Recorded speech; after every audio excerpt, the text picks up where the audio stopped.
Welcome, everybody. Hello. My name is Bert Hammerer. My name is Bobby Watts. This is episode number 27. 27. We made it this far. Yeah. It's Holy crap. Yeah. It's Dude, it's been a long road. It's been a long road. It's been a crazy year, very busy. The last 30 days, dude, I've been overseas for about 23 You're out of nuts. 30. You're nuts. And a lot of people ask me actually over at 3D Masters if we're still doing SmackTalk. Yes, we are. Yeah. But you guys are not buying the episodes. Yeah, you're not buying the episodes, so tell your friends. It always slows down in the summertime. That's because everyone's flying. Everybody's out flying, having fun. I mean, That's I guess we're the only ones that have this crappy weather here. It's muggy and hot and rains every day. It's beautiful. Look at it. It's like paradise. But Shut everybody flies during the summer, so you guys don't go to the computer and don't buy. So we slow down a little bit, but that doesn't mean we're going away. Yeah, we slow down. We're still going to do episodes, and towards the winter months, right? When it gets cold and a lot of people We pick it up. don't fly, then we pick it up even more, and you guys can download a bunch of episodes. Yeah, that's good. So this month, we are on the go because you and I are on the go all the time. Mm-hmm. We're either driving somewhere or flying somewhere. To give you an example, I have had my brand new car for a year and a half now, and it has 42,000 miles on it. Just for helicopter stuff, mainly just for helicopter stuff. So we go a lot. You've been flying overseas. So we wanted, everyone always asks us whenever we get to like a foreign country or something, how did we get there with our helicopters? So we're gonna show you how to do it. Yeah, we're gonna talk about how to transport your helicopters by land, by air. We're gonna show you some cool stuff that we've come up with to actually travel with the helicopters in our cars. Yeah. We're gonna show you the cars we use. Yep. And then we're going to talk a little bit about air travel. We're going to show you how we transport the helicopters, you know, what's important to take, what's not important to take, TSA. How to be safe, how to be legal. Security regulations, LIPOs, what you guys exactly. need to do when you travel, you know, not just abroad, but within the United States. Or if you guys live, say, in Europe and you want to travel inside, you know, the European continent, you know, we'll give you some tips on how to do the air travel. Exactly. So, there's a lot of stuff in here that, as we were chatting earlier, I don't think you're going to find it anywhere else. So definitely check it out because we've had the experience of traveling with this stuff for a long time. Yeah, so if you have any interest in traveling with your stuff, whether it is to visit family and bring your helicopter to do a demo for your nephew or whatever, or whether it is to go to a big event, this is the episode to watch. Exactly, and if you're not interested in any of that, just fast forward to the end for the outtakes. For the outtakes. Yep. Let's get into it. Yep. 27, here we go.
So now we're going to talk to you guys about some vehicles, some heli haulers. Heli haulers.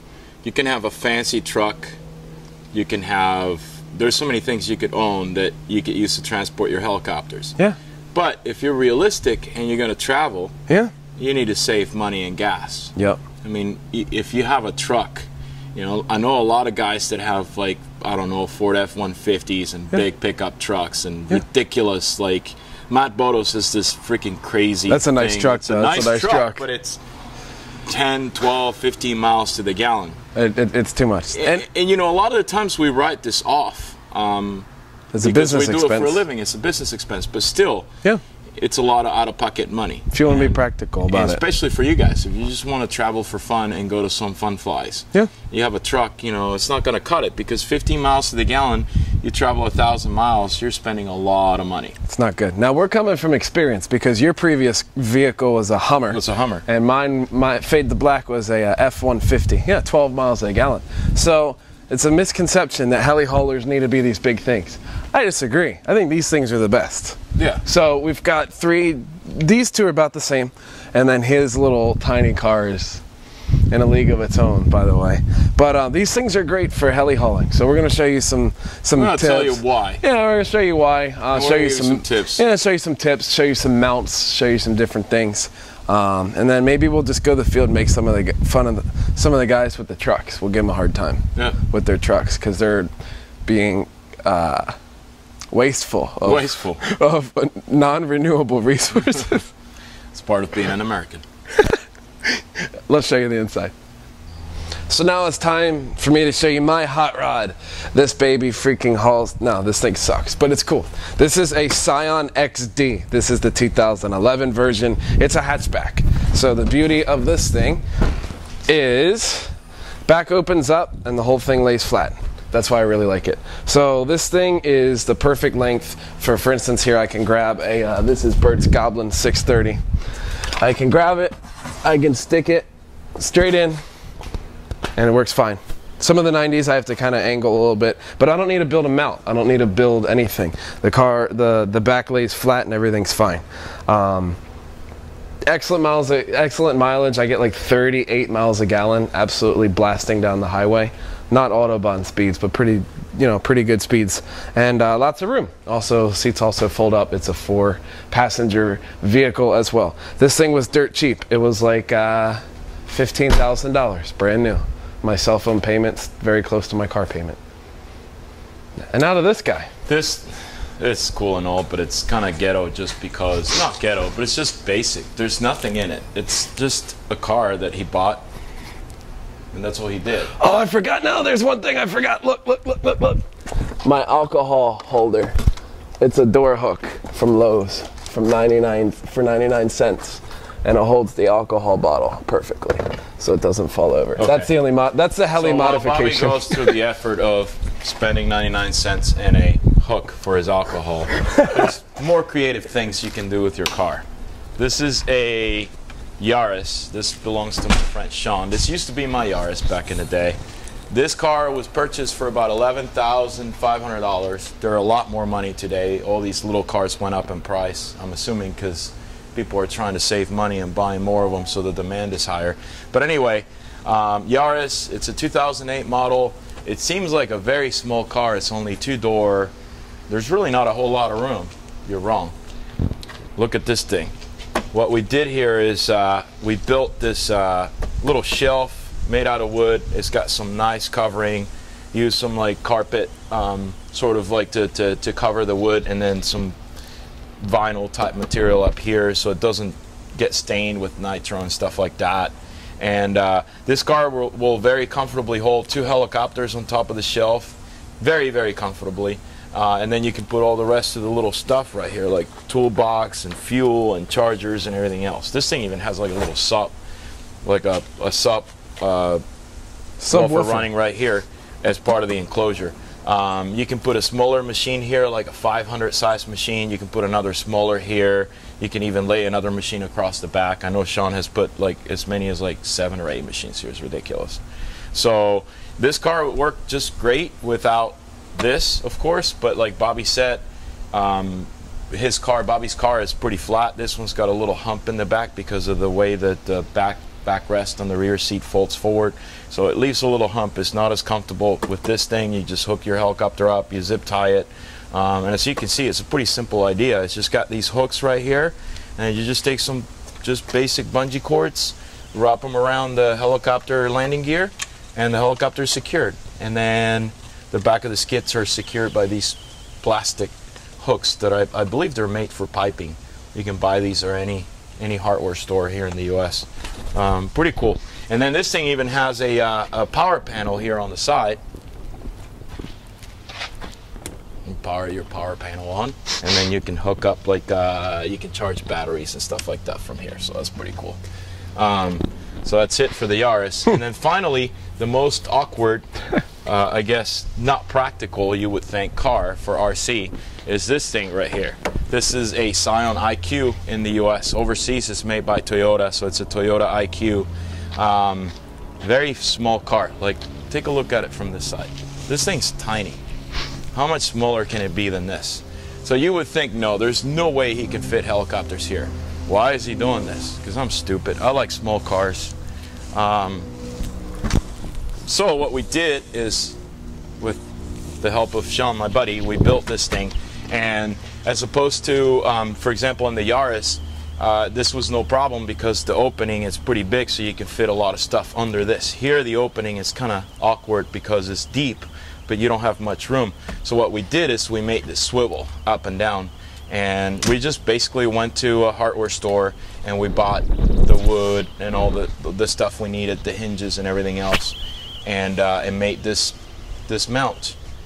And it locks in place. It's got some locking things right here, and I just put 2 helicopters here. Of course, the booms are right next to me, so as I'm driving I have a boom just coming out through my right side, but once you get used to it, it's really not a big deal. And then if I pull my helicopters out, open this up, I have plenty of room for a generator, small, like 1,000 watt generator, my tools, my radio, and everything else. The beauty of doing this is the fact that, like Bobby said, the gas mileage is ridiculous. 40 plus. Actually, I've been doing almost 50 in the city with this thing. You know, close to 40 with the Yaris, close to 40 with the Scion, Bobby Scion. So the advantage, especially when you go a far, like a long distance, you plan on driving to Urcha and it's a 1,000-mile trip. Well, if you do the math, you know, this thing I can top off with $30 one tank. And I might need 3 tanks to get there. With $100, I make the trip one way and another 100 for the return trip. With the truck, good luck. You're talking $500, $600, $700 for that kind of trip. So it's very well worth it. So that's it for the small heli haulers. The small heli haulers. Okay, so we got our little car, but now what happens when I have to take my flamethrowers and a bunch of helicopters and spare parts and propane tanks and stuff to different fun flies? Well, what do we come up with? Bert and I give you the Smack trailer. This thing is badass. It's a little 4x6 steel frame trailer. It's like plastic, like rubber, like a big trash can almost, like Rubbermaid sort of stuff. It's cool. We got it, it's called the Easy Tow. And we got it from a place online called bestbuydealer.com. Well, check it out, you'll see. It's really nice. Fold out sort of thing. We are currently, coincidentally, we are building a shelf for it today to mount as many helicopters in the middle as we can, probably up to 10, including like little micros and stuff. But it's nice. You know, any sort of trailer is really cool, especially for these little cars. We wanted something that was small, that was not very heavy, that we could pull on our own. So we just got this little guy. Like I said, about $2,000, only weighs 300 to 400 pounds, so it's perfect for our little cars. But now for those of you out there with like a, you have like a PT Cruiser or maybe like a small SUV or something, you know, a car a little bit bigger than what we've got, you can get like a nice 5x8 trailer for probably $1,500 or so. Hell, if you're going on a road trip, just go to U-Haul. U-Haul will rent you a trailer 5x8 for under $100 for just a few days or something. So if you're going to a fun fly and you need some more room, definitely take a look at the trailers. This has been great. I've put about 5,000 miles on it so far with just my little tiny car, and I don't even know it's back there. Gas mileage isn't suffered or anything. So trailers are definitely something to look into. Now when we get out to the field, we're going to take a look at Bert's older trailer that he pulled with the Hummer, and it's a behemoth of a trailer. You can put whatever you want in there. I mean, you could put many things in there. So that's our trailer. Oh. Cool. So if you don't have a little tiny car and you've got like a big truck or something and want to tow a bunch of helicopters, this is what you need. This is one of Bert's old trailers that he used to tow with the Hummer. This is just a big monstrosity. It's a, I don't even know the dimensions on it. It looks like a 10 foot by 5 foot or something. So let's take a look at it. He did some really cool things in here. I really like what he did. So if Mr. Cameraman wants to walk around here, it's a nice big trailer setup. I believe it's made by a company called Bauer. You got it at the Trailer Connection. Nice big one in here. It's cool because it's got a side door. We'll open this up to get some more light. So if you'd like to swing around here, He would always have like a table set up here. I mean, he had this one years ago when I met him. So we can walk in. He's got a nice workbench sort of set up right here. So if you want to take a look down here, you know, when we wrenched in our 450s, he had the nice workbench here. He set up lights up here. Chargers could go up here. Helicopters, just the same sort of rack that we recommended before, with these little yellow holsters, these little yellow clips for the skids. Plenty of room in here, but once again, this thing is going to kill your mileage. This thing is absolutely just going to drag behind your car and just do nothing but kill your mileage. But this is a cool big trailer, and it's stored next to our little itty bitty one.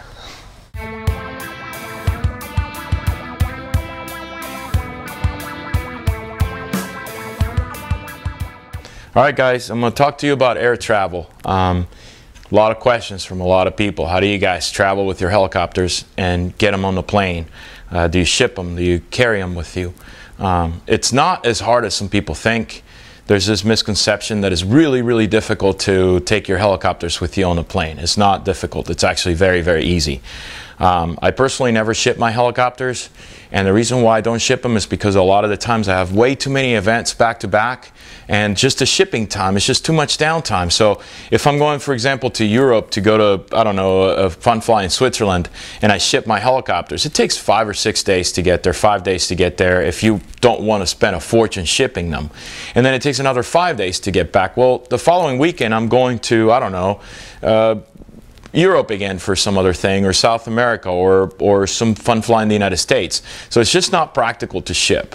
Also, shipping is very, very expensive. Shipping within the United States can cost you about $100 to $150, maybe $200 each way, which is not so much, but shipping overseas can cost hundreds and hundreds of dollars. I mean, you can spend $500 to ship something to Europe for one way, and then another $500 on the way back. When you travel with the helicopters on the plane, the worst case scenario is they might charge you for an extra bag fee, which is generally $30. Sometimes overseas they might want up to $100, but it's still a lot cheaper than shipping the stuff. So what we do is we travel with them. How do we travel with them? Simple. Just figure it out in terms of get a case of any kind. It's not that hard. If you guys are true modelers, you built your helicopter, so you should know how to disassemble the helicopter enough to be able to make it fit in a case. This is the classic example of a case I used back in the day a lot. This is made by Storm Case. I think Storm Case and Pelican Case became one company. They used to be separate companies. So it might not be sold under the same model today, but if it is, it's a Storm Case model IM2950. And basically this thing is the size of a normal suitcase, or a large suitcase. I think the lateral measurement is like 31 or 30 inches or something. I think the maximum allowed by airlines is 33. So it just like a normal suitcase. Now the beauty of this is it's very, very strong. So you can almost literally throw this from like a second story, third story building and not hurt anything inside. And I've made a lot of changes to this over the course of the last 2-3 years, whatever. But when you buy this for the first time, this comes with a foam. And basically what you do is you take the foam and you start picking the foam, and you make the shape of the helicopter. For me over the years, because I was traveling with different brands, different models, different sizes, you know, one trip I would take a 600, one trip I would take a 700, and so forth. Sometimes I take nitro, sometimes I don't. The shape of every helicopter was different, so it was not practical for me to just cut the foam to the right dimension because it wouldn't fit all my machines. So I just basically almost got rid of all the foam and just started using bubble wrap. So basically what I used to do here is I used to take the landing gear out of my helicopter, and back in these days I was flying a T-Rex, so I would take the landing gear out of my T-Rex 700, I would take the head out, I would take the boom out, and then I would take the tail case out. And then I would just wrap everything nice and neatly with the bubble wrap and put it in here, and then the booms would go laterally right here and they would fit no problem. And the beauty of this is again, I would just lock this up and just hand it to the airline and check it in as part of my luggage. And when I arrived at my destination, 99.9% of the time there was no damage to any of the parts that I put in here, because again, it's a very strong, sturdy case. Now I travel with Goblins, and Goblins are a little bit bigger than other machines, especially the size of the boom. Goblins booms they're wide, they're long, they're big, and they just simply don't fit in a case like this. So what I'm doing now is something that Bobby's also doing. Bobby will talk about his setup here in a minute.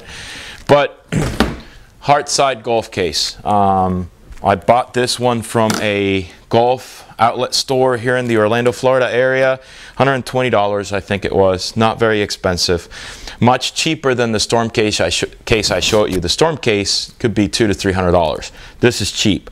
It's not quite as strong. It'll get damaged after several trips, but it does the job and it does it well. So what I do with this case is same deal. I basically have a bunch of bubble wrap. Just bunch of bubble wrap.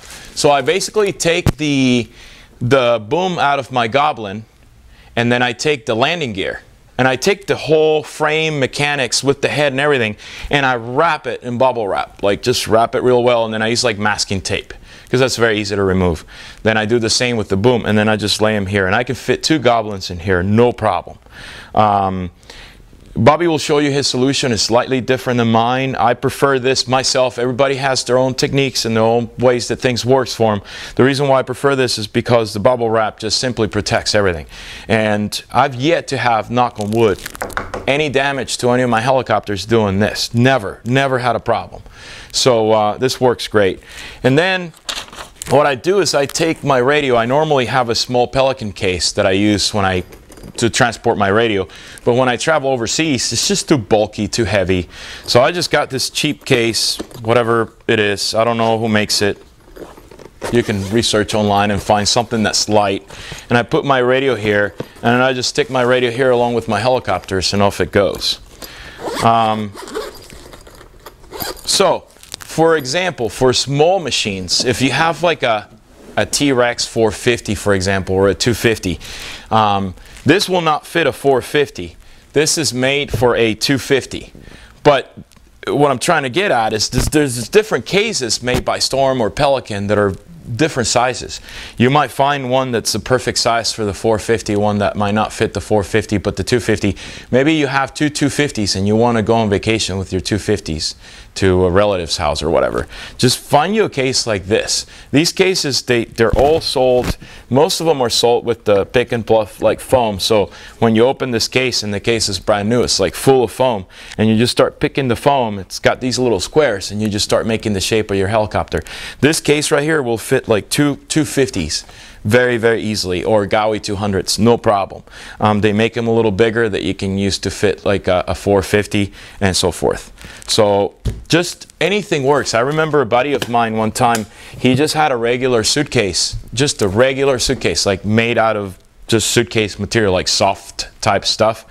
And he built this like wooden square structure with like 2x4s, and he put it in the middle of the suitcase, and then he strapped with bungee cords the landing gear to this wooden thing, and the helicopter just traveled inside his suitcase, and it wasn't a problem. So, but that's basically how I do it. Now, there's one thing that's important here, and we're going to talk about this a little bit more towards the end of the episode, but it's the fact it's traveling with lipos.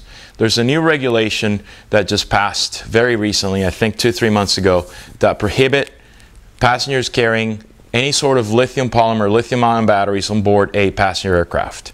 So with that being said, if you get caught traveling with lipos, you're going to be in trouble. Best case scenario is they're just going to tell you you can't take them. Worst case scenario, something happens and the airplane goes down, you don't die, they're going to go after you. So just don't be stupid. Don't take lipos with you.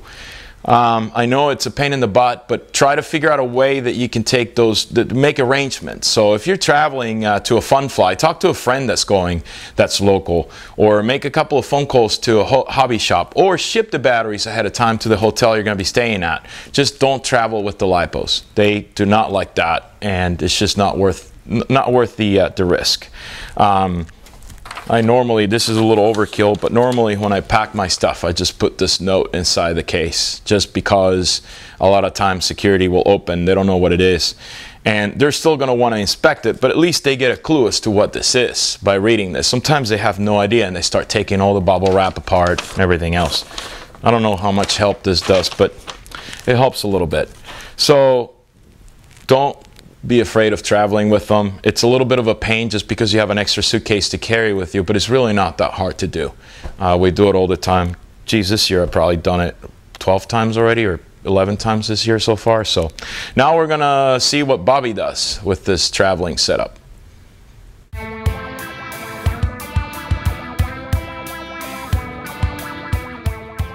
So now that Bert showed you his super duper means of traveling, I feel like we did this already. Episode number 4, Vegas, check it out, a few years ago. I was in college and I was broke with an old busted case. But now I have a new case at TSA, and well, everyone else already busted up, so I thank them for that.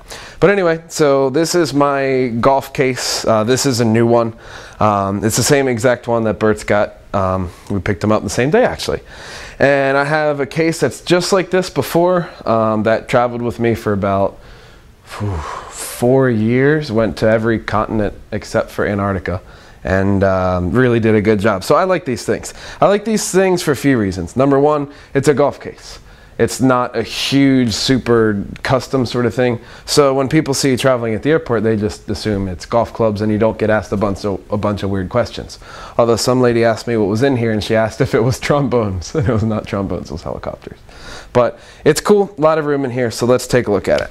So this is a brand new case with a brand new fragile sticker that's already scratched. So you can see you've really got to pack your stuff up pretty good, because they're going to scratch them. I mean, it's a, like, once again, brand new case. It's all roughed up here, so this has been on 2 trips with me, and they've already messed it up pretty good. So we just got back from 3D Masters over in the Netherlands, and over there I had 2 of my X7s, and it's still disassembled from the trip. So I want to show you how I do it. So Bert prefers using bubble wrap, and that's fine, and I totally agree with that, but I use a slightly different method. So in here it's just a big empty case. What I do is I take 2 pieces of foam, just anything that I can find really, put them on the bottom. When I put them on the bottom, I put the tail booms in first. So one boom will go this way, and then the other boom will go that way. Then what I do is I put the helicopters down in the case, if you can see it here, and then I drill holes. I drill 2 holes on each side of the long skid pipe. So 2 holes here, 2 holes here, 2 holes here, 2 holes here. And for the other side, for the other helicopter. So I'm using 2 X7s. Now if I was flying with like an X7 and an X5, I'd probably just drill other holes, because my old case, I flew everything from miniature aircraft to T-Rex to everything with that case, and I had about 100 different holes in the bottom. But it's no big deal. So all I do is I simply take the zip tie here, I thread it through the top, bring it back around the bottom, and then I put it around the skid. I would probably do it this direction so it can't go back and forth. And then I just tighten it. 4 of them down in there, it's not going anywhere. Now the other things that I'll do is I'll put more bubble wrap around the tail section and everything, but I like this just so that I know the helicopters are secure. And I got 4 zip ties, so as long as 2 don't bust, it's not really going to rotate. I put them nose to nose and call it a deal. Now, for blades, I have something very special. My mommy made me this. I'm proud. So this is a little blade bag. It holds 4 blades.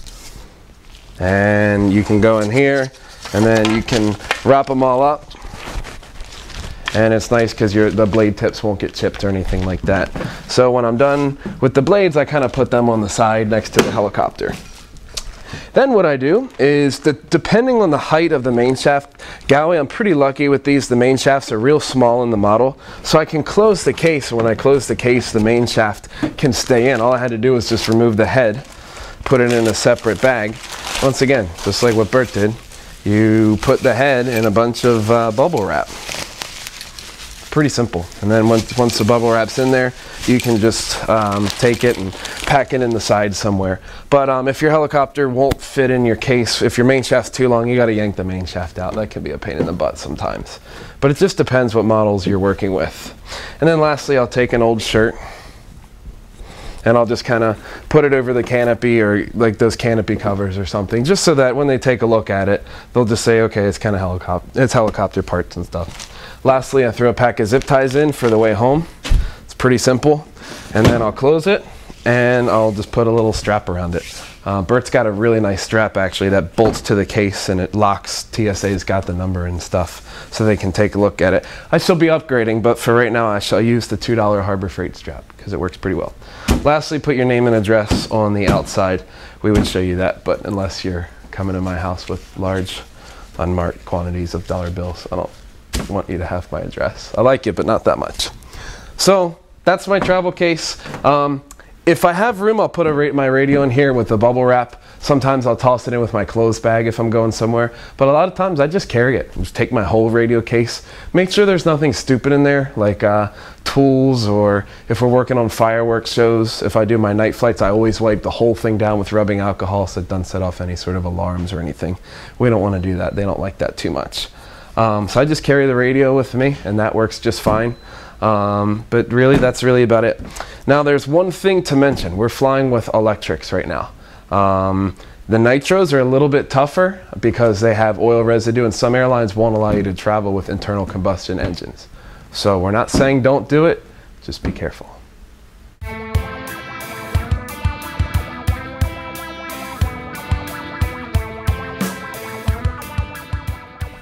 All right, guys, first thing we're going to talk about here is when you go to the airport and you bring your helicopters with you and your helicopter case, what are you going to tell them? They're all packed up, ready to go. Yeah. Get to the airport, and then they see a big case and they scratch their head. Yeah. Well, here's the deal. I've heard a lot of different horror stories from people traveling. Don't lie. Don't lie. Don't lie. I remember Alan Szabo. Remember he was going to an event and he had his helicopter in a golf case, and they're like, "Are they golf clubs?" He's like, "Oh yeah," and just walked away. And then they wouldn't let him on the plane. Yeah, don't lie. So just explain. If it's an electric, just say they're toy helicopters. It depends on what you're carrying with you. Okay, let's backtrack a little bit. Yep. Let's say that you're going to the airport and you're bringing electric helicopters only. You have no nitro helicopters. With no batteries. With no batteries. When they ask you, what do you have there? You can just say remote control helicopter. There's absolutely nothing wrong with that. They cannot just simply refuse to take the helicopter with aboard the plane because there's nothing in the helicopter that is flammable, that is dangerous in any way, shape, or form. It's a bunch of electronics with carbon fiber and aluminum. There's nothing in there that could cause some sort of fire risk or whatever to the airline. So just say it. It's a remote control helicopter. I'm going to a show. Exactly. Toy show. Toy show. That's in all languages. They understand. Correct. That. If you have a nitro-powered helicopter, then things get a little complicated, and this is why. In the United States, security is handled obviously by TSA, Transportation Security Administration. Overseas is handled by different organizations, but TSA in the United States does not care if you have an internal combustion engine on board the plane. They do not care. Who cares is the airline. So what's happening here is TSA is inspecting your bag, the airline isn't. But the airline will probably ask you what's in the case. Now, legally, you can travel with an internal combustion engine as long as that engine has never been used, never been fired. It's a display. It's a display motor or unit. So if you buy an OS engine or YS engine or whatever, and a vacation that you took to, I don't know, China, and you bring it on board the plane and it's in the box and it's brand new and it's sealed, there's nothing wrong with that. They're not gonna not allow you to bring it with you. The problem is when they know that there's been fuel run through it. At that point, it's a different story. They don't want it on board the plane. Exactly. So if you have a nitro-powered helicopter, number one, I recommend personally, obviously defuel get rid of the fuel. Just drain the fuel all the way. If you have a fuel magnet, pull the fuel magnet, drain it, throw away the element, and buy a brand new element, put in your suitcase so you can use it when you get to your destination. And get rid of the fuel lines. Clean them real well. Put them in another bag. Put your fuel lines in your backpack. I take my fuel lines and my tank out and put them in a completely separate suitcase. Separate bag. And then clean everything off. Rubbing alcohol. We mentioned this before. Lots of rubbing alcohol. Overseas, you guys might not have that. Use window cleaner will work too. Just get all the oil off because they'll scrub it down and do like a little sniff. They'll swab it, but they're swabbing for explosives, so and that'll come negative always, even if you have oil residue. But the problem with the oil residue is if they physically see it or touch the oil residue, that gives it away that it has been running, or if it smells, or whatever. So it's very simple. We've done it 1,000 times. We've never had a problem. Just empty your tank, pull the fuel lines, put the fuel lines in another bag, backpack, or a separate bag that you're checking in, so they can't associate it. Plug the muffler, make sure that thing's sparkling clean, and when you're asked what's in there, you say it's a display model for a toy helicopter show or something like that, and it'll be fine. Exactly. But keep in mind, every time you travel with nitro, you run that risk. You cannot avoid it. So that's a risk that you're taking. Be careful. Be careful. They might say, no, you can't bring this with you. So it's a chance you take. Yeah, exactly. When you travel with electrics and you don't have batteries, you're almost 100% guaranteed they're going to let you in, because there's nothing in there that violates the rules. Exactly, exactly. So we made it to the airport, we did all that. But now if you're flying with electric, you got to get your batteries over. So what do you do if you fly with nitro? Then you have to make arrangements to have nitro where you're going. That's also a pain in the butt. Exactly. So nitro, you can do a few different things. Either look up a local hobby shop of where you're at, where you're going. You can look around with friends. They can provide fuel or whatever. And I also hear that the little quart-size containers are held to a different shipping regulation than the big cases. So you might be able to just ship that. You might be able to get that shipped somehow. But generally, nitro is easy because you go to a fun fly, you're gonna meet somebody that has nitro, and you can buy a bottle off of them or whatever. Electrics is a little tougher because you really don't want to spend $200, $300, $400, $500 in batteries to use for 5 flights to your destination and then have to dump them.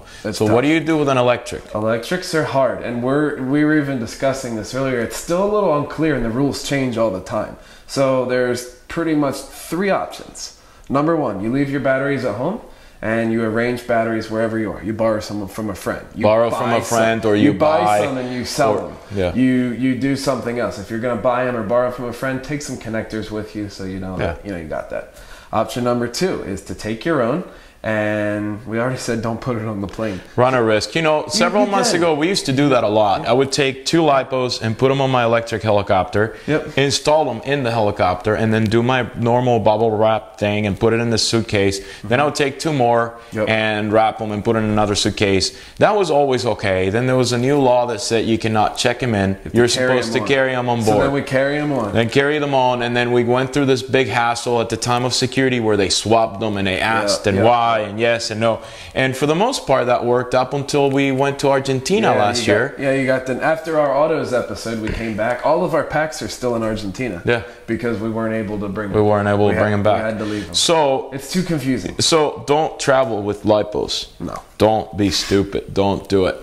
The law now says no lithium polymer or lithium ion batteries allowed on any passenger aircraft. No, I love that part because you're allowed to bring your phone with the lithium battery in it. But there's a fundamental difference between passenger aircraft and cargo aircraft. For example, the Postal Service in the United States, the United States Postal Service, when you go there and you ship something priority mail, they will ship it through a passenger aircraft. And I don't know if you've tried to ship something recently, but now they ask you, are you shipping a battery? Is there a cell phone in there? Is there anything with a battery? They don't allow it. Exactly. So you have to ship with a carrier like UPS, DHL overseas, or FedEx, or any of those carriers that are specialized in only shipping, that use cargo planes that are specifically used for that purpose. There's also another restriction, 106 watt hours maximum.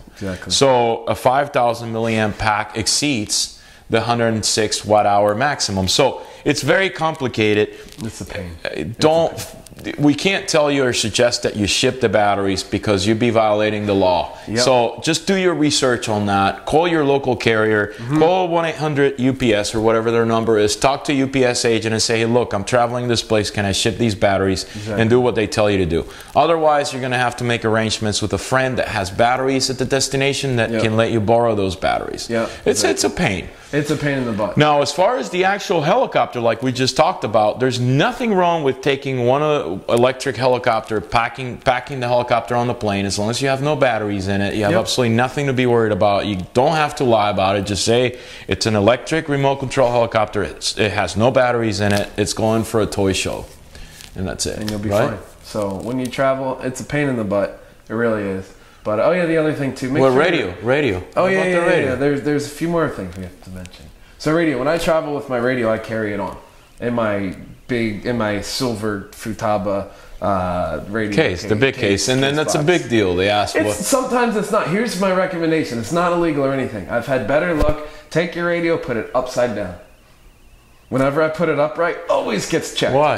I don't know. Whenever I put my radio on, so the X-ray machine has a limitation. No. It can see it. It just looks different upside down. I don't know. But I put it in right side up, and they take a look. Okay, we need to ask you some questions. Okay, what is this? Oh, it's a radio for my toy helicopter. Where's the helicopter? It's on the plane. Okay. And then they swab it and they check it, and it's fine. They don't allow you to turn it on during the flight, obviously, but it's fine. But when I put it upside down, I just walk right through. And I'm not doing anything illegal, so it's fine. That's my little tidbit of advice. Yeah, I prefer to check it in just because you forget about it. It's a lot easier just to go through security with a backpack and your laptop or whatever and just have all the helicopter stuff checked in. But sometimes you don't have room to do it. Like, and Bobby has this big case, and you take other things in the case too or whatever. The neck strap and some camera stuff. Yeah, so either way it works. I just prefer it checked in just because it's out of the view, out of the question or whatever. They don't question as much the stuff that gets checked in as much as the things that you carry on with you. Exactly. But, you know, either way, it's fine. And very lastly, make sure your suitcase is under the... In the U.S., it's a 50-pound limit. You'll save yourself $50, Most places $100. Worldwide is about that, yeah, exactly. So. I remember seeing these... They used to have this case called the Curtis case, which I don't know why they used to call it that way. It's basically a golf case like we just showed you earlier in the episode, but it's doubled up. So instead of being about this wide, it's about this wide. Those cases, there's still some people I've seen that still have them. You're guaranteed to pay overweight and oversize. If not overweight, oversize guaranteed. With the golf cases we showed you, they're perfectly allowed. They're considered an oversized piece of luggage, but it's allowed, I guess you could say. It's within the range of normal price. So normally when you go retrieve your bags, they generally might not show up on the normal conveyor belt. They might show up in an oversized bag delivery area at the airport, but you don't get charged as long as the weight is within the 50-pound allowed weight. Some airlines now dropped it to 40. We went to Costa Rica with overseas, overseas Spirit or something, and it was 40 pounds. So just check with the carrier, but just don't lie. Just be truthful with everything. Come in with a smile. Be your happy, pleasant self. And you'll be good. That way you will. That's how you travel. God, it's a pain. I'd rather drive. Traveling by air is quicker. No. Screw the driving. No, I'm going to drive. No.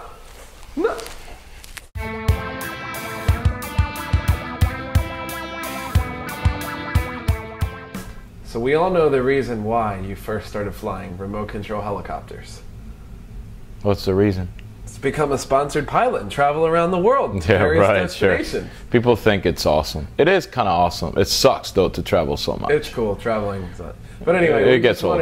We've been fortunate enough to have the opportunity to work with different companies where they send us all over the world for either testing, demonstrations, different events to spread helicopters just in general. Or we get invited by event coordinators to travel to their fun fly just because they want us to be there. Exactly. We'll represent the USA, we'll represent different companies, but it's really cool. So we wanted to bring to you our favorite destinations, our favorite fields that we've flown at all across the world. Fields in terms of like the scenery, like the when coolness you're sitting there of the flying, it's really cool. So because there's a lot of really cool places to go to in general that are awesome and that are actually nice places to visit, but yet the flying field is just pretty average. Exactly. Whereas there's other places where the place itself might not be the best, but yet the flying fields are just awesome. Exactly. So, cool scenery. Here's our favorite. What's your favorites? Let's see. It's a toss-up. I would say... In the U.S. Let's start with the U.S. In the U.S., I'd say... Let's see what we have here. We're East Coast guys. Yeah, but is there really anything in the East Coast that stands out like, wow, this is awesome? As a field, not really. Look, there's Bobby Watts flying a goblin here. Oh, I remember that. That was fun. This is Vegas. I think Vegas is so cool because the desert and the mountains and stuff. We don't have that out here. We don't have that out here. And it's so cool. In the winter months, not winter, in the springtime, like usually around the Vegas Fun Fly time, you'll see snow up in the mountains. Not so much in this direction, a little left from this view. You'll see snow up in the mountains, and it'll be like in the 60s and 70s, and it'll be just beautiful, dry weather, and a really nice scenery. Like, it's just awesome. It's just, in the East Coast, I don't know about any fields that are cool like that. Like, I can't think of anything. That are just amazing like that? No. I mean, there's a lot of nice fields. Yeah, there's a nice fields, but like with the nice backdrop like that. And stuff. There might be. If you find some, send us a link. Send us an email. We'll talk about it. But to me, U.S. Vegas is the flying field that has the best scenery because you're flying with the mountains in the background. It's nice. It's really nice. Nice asphalt runway. And of course, I couldn't help it but to plug SAB here a little bit. That's the SAB crowd. But yeah, shut up. But look at the mountains in the background. Sometimes you'll see a little bit of snow up there. Now this is awesome. You know where this is? Take a guess. Take a guess. Guess what they videotaped here? No, that's like southwest from here. Oh, I have no clue. That's New Zealand. Oh, they did Lord of the Rings there. They videotaped Lord of the Rings here. Oh, cool. The New Zealand Fun Fly this year was held here. This is a remote area. It's a national park, and it's south of Auckland, New Zealand, probably about a 3 to 4 hour drive. It's right around the center of the North Island. New Zealand has a North and a South Island. This is right around the center of the North Island. There was nothing to do here. This place was boring, but the scenery was just ridiculous. That's cool. They had this was the back. This is the flying field literally right here. This is where we were flying. I like places like it's just so wild. And this is a volcano right here, and you could see the snow. And then there's all these like bubbly like hot springs like bubbling mud. And we flew around there. It was really cool. Like just the backdrop and the scenery was just breathtaking. It's just awesome. New Zealand is very beautiful. Yeah, it was definitely cool. It's very cool. Don't you agree though? I mean, you were in New Zealand, but you went there like a year before I did or something. Prior, and it was just a random field. But also cool too is Australia, simply because there's kangaroos in the background. Like, I forgot to mention that. What is this deer doing bouncing up and down? Yeah, in Australia. The field was pretty normal. There was nothing special about the field. It was a nice field. Yeah, nice field. But the cool thing was the kangaroos, they come out, especially towards the end of the day. Yeah. And we just had fun with them, with the helicopters. Yeah, it was cool. So now this is Switzerland. This is Lucas Riva taking me on a helicopter ride with a Eurocopter around the Swiss Alps. And this is pretty much the scenery you have when you go to the Alpine Heli Smackdown right here. It's just right up to a mountain. That's cool. It's a little weird though, dude, because like when you fly up against the sky, it's cool, but you fly up against that mountain. Yeah. So it's like E-Fest when there's a lot of stuff. It's when you fly indoors. We've been to this place called E-Fest, and there's a lot of like stuff in the background, so it's very easy to get the helicopter. It's not easy to keel on the helicopter because you have this busy background. It's much easier to see it when you're up against the clouds or the sky. Here you're like up against this mountain, and there's rocks and trees and everything, but it's really cool. And lastly, and I'll let you talk about this one last but not least. Hit it just a little longer. This is probably my favorite. Pause it right there. If you recall that, this was Costa Rica. We filmed our auto rotations episode here. This was just absolutely breathtaking. This was out. Yeah, this was like the coolest field to fly. It wasn't even a field, but they let us fly there. It's at the back of the hotel. Just absolutely beautiful. The between like little islands here and the ocean and. God, the weather was so nice. So like almost like golf course type grass, almost. Yeah, nice. And really nice. Past the grass, you have the ocean, and it's just a backdrop. It's just absolutely awesome. It's really awesome. Nice. So this was this is in a place called Los Sueños in Costa Rica, and then our hotel was back over there. It was just a great place, just without any doubt. It was just awesome. Good times. So exit this. So that's it for that's all we got. The best places we've been to. I'm sure there's gorgeous places somewhere else in the world that we haven't been to, but that's all we got. If you want us to come and then we can see the cool place and then talk about it later, you can just send us an email. Exactly. Yeah. Cool. That's it. Good times. Good times. So we are all done with our creation. You guys are. I didn't do shit. I worked on this with Sean, and Bert would come out and smoke a cigarette and talk a bunch of shit, and then go back inside and yell at us. I'm actually doing real work. Yeah, he's doing good. So we built a rack for the helicopters, about less than $150 for everything. This is like a trash can. It's like a big trash can. It's nice, but it's cool. So we stood the helicopters up. We fit about 9 of them in here, different sizes, 450s, 500s. The big gobbles and stuff. So it's nice. We got these closet racks, which are really, really great. I think they're made by Closet Made. And they're made, I think that's what it is. Are you sponsored by them? No, but so people can look and see them, dick. So what you can do is you can mount these and the skids go in, and then you can either bungee them or zip tie them or whatever. We actually use these on our walls at home to hang the helicopters. Yes. So it's nice. So we have our trailer. We can travel now in style. Yep. Thanks for watching 27. Hopefully you guys learned a little bit about our busy travel life and Just how we do it. Don't be afraid to travel with them. It's a lot of fun to take places. And Even stuff. MCPX, just bring something. Yeah, whatever. Go fly somewhere different. It's really, really crazy. Yeah. All right. See you next month. We will see you next time.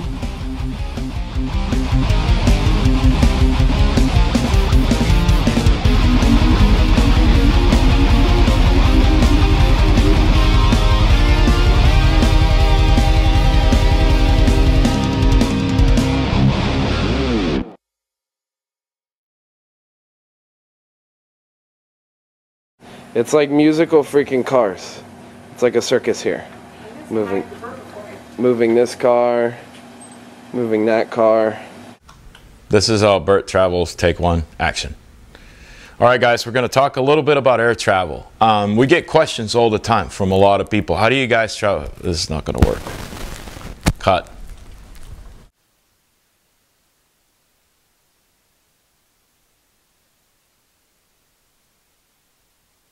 Your car? Keep talking about Chili's. Dude, hey, you want to go to Chili's for happy hour and then we'll film the rest of the thing? No.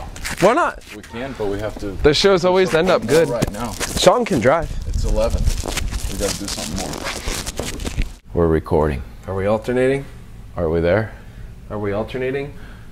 Or no? Yeah. Let's start by just talking about it first, and then we'll. And then hit the play button. Yeah. All right. This is the closing. Rolling? Hold on. Somebody's got a lot of wind. Bobby has a lot of wind. La la la. Yeah, he's outside. Maybe be inside. That's a ghetto microphone. That's our original one. Can you hear me better now? Yeah. Okay, hit it. It's going this whole time. Okay, this is the Yay. closing, take one, number 27. Action. I'm freaking tired. Okay. Yeah, you need to come forward, Mike. I need to be able to open my door. Hello? What do you want me to talk about? Eat me.